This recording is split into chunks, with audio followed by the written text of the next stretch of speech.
हमारे मुआशरे में पाई जाने वाली एक तल्ख़ माशरती तस्वीर है जिसे हम इग्नोर कर देते हैं और बहुत से ऐसे घर, बहुत सी ऐसी फैमिलियाँ जिसकी वज़ह से बर्बाद हो चुकी हुई हैं। छोटी-छोटी चीज़ें जो हैं वो इंसान को बहुत दूर कर देती हैं।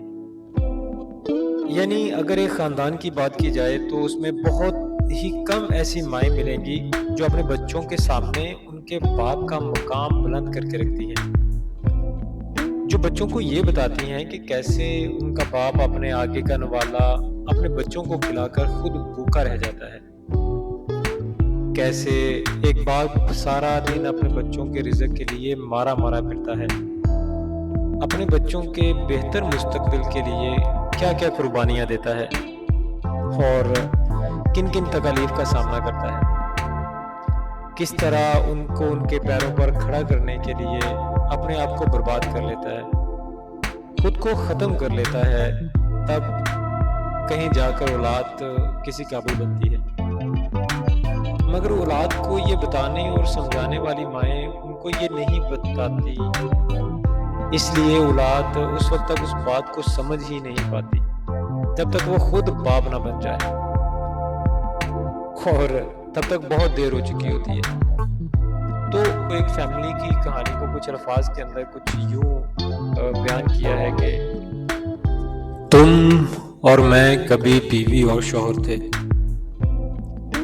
फिर तुम माँ बन गई और मैं बाप बन के रह गया। तुमने घर का निज़ाम संभाला और मैंने ज़रिया मुआश का, और फिर तुम घर संभालने वाली माँ बन गई और मैं कमाने वाला बाप बन के रह गया। बच्चों को चोट लगी तो तुमने गले लगाया और मैंने समझाया। तुम मोहब्बत करने वाली माँ बन गई और मैं सिर्फ समझाने वाला बाप बन के रह गया। बच्चों ने गलतियां की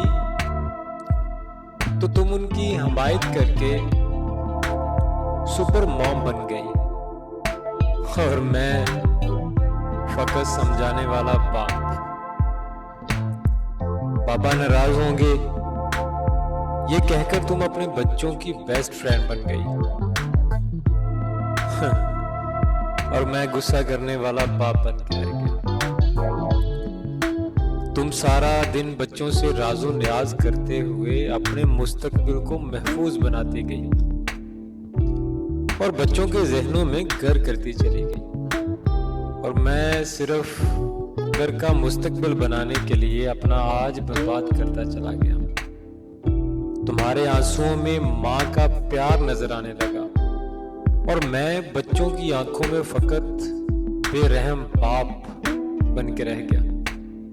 तुम चांद की चांदनी बनती चली गई और पता नहीं कब मैं सूरज की तरह आग उगलता बाप बन गया। तुम एक रहम दिल शफीक माँ बनती गई और मैं तुम सब लोगों की जिंदगी का बोझ उठाने वाला सिर्फ एक बाप बन के रह गया, सिर्फ बाप बन के रह गया।